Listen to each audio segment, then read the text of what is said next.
Well, this one's going to be even funner than most.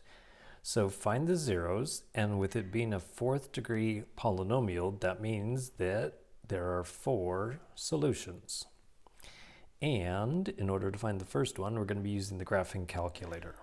So might as well just switch over right now and go to y equals, erase the old problem. The new one is x raised to the 4th minus 5x is cubed. And then everybody loves a good fraction, so 15 divided by 2, x is squared. Then there's a minus 2x and a minus 2. And then let's take a look at the graph. Okay, so that's interesting. So I see 2 places where it's hitting the x-axis. And so notice that right here, there's a root x equals negative 0.366. And as the graph goes through there, it just goes straight through. So it goes from being positive y values here and then hits the x-axis and then just keeps on going. But notice that what happens over here, and especially if I zoom in a little more, be patient, almost there, it's going to be worth it.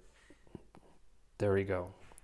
So this one, when it gets to the x-axis, which is right here at x equals 2, notice that it doesn't go through the x-axis, it hits the x-axis and bounces off, which means that is like a little parabola right there.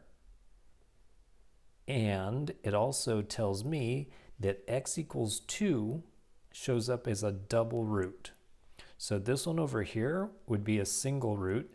If it bounces off the x-axis without going through it, that means x equals 2 is actually a double root. Whoa, that was definitely worth it. So when we go back to our work, I can say x equals 2 is a double root. So in other words, if it was in factored form, you would have x minus 2 and x minus 2, and then you would have the other 2 roots go in those parentheses. So this is what causes a double root. Now, when I do the synthetic division, so put the 2 on the outside, and then make the little box, and then put the coefficient of x to the 4th, which is a 1, and then x cubed, and then the x squared. Next is the x, and then the constant. So if x equals 2 is a double root, then for one thing, when I do this, I should get the remainder 0. And once I'm done with that, I will do it a second time and get the remainder 0 again. Okay, so remember, first you just bring down the 1, and then this direction you multiply, and whatever you get, you add it up to there. And then just repeat that down the line. So we have 2 times 1 is 2, plus a minus 5 is negative 3. And then the 2 times negative 3 is negative 6. And then that has to be added to 15 halves. So if we get a common denominator, then negative 6, you could multiply on the bottom by 2, multiply on the top by 2. So that's going to be negative 12 plus 15. So that is 3 over 2. Okay, then multiply the 2 with this fraction, which is actually going to cancel the 2's, leave you only a 3. Then take that 3 and add it up to the negative 2, and 3 minus 2 is 1.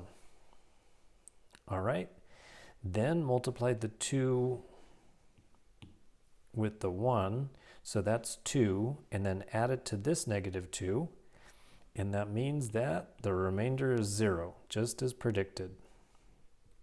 Good news, blues clues. All right. Then I can, let me just clean this up a little bit. Maybe I can get rid of the blue. Yes, what about this blue? There we go. and this random thing. Okay, now because it's a double root, that means we could repeat the process, and at the end, the remainder should equal 0 again. So carry down the 1. When you multiply, that's 2. And when you add it to the negative 3, that leaves negative 1. And then multiply the 2 with negative 1, so that's negative 2. And then plus 3 halves. So I know 3 halves is 1.5. Negative 2 plus 1.5 would be negative 0.5 or negative 1 half. And then multiply the 2 with the negative 1 half, which is going to be negative 1, and then add it to the 1, and then the remainder is 0.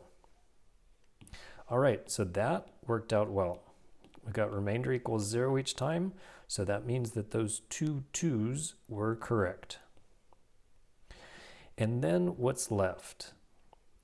So what's left is a 1. So we had started with x to the 4th, and then when you divide out an x, we're down to x to the 3rd, and then when you divide out the x again, the second x, we're now down to x squared. So we have x squared minus an x minus a half equals 0. And for this, we need to use the quadratic formula. And I don't really want to do the quadratic formula with fractions. So I'm going to multiply both sides by 2. So just multiply everything by a 2. And then we've got 2x squared minus 2x. And then these cancel, so there's no longer a fraction. And on the right, 0 times 2 is still 0. Okay, then the quadratic formula. So we're going to have negative the b plus or minus the square root.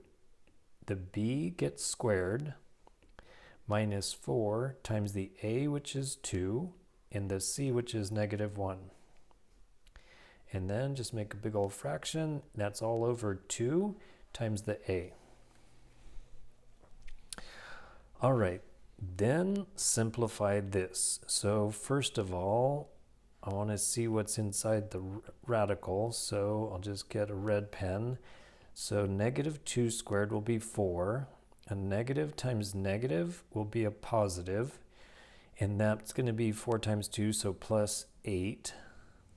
So inside of the square root, it's actually a 12. So the 2 becomes a positive, plus or minus the square root of 12 divided by 4.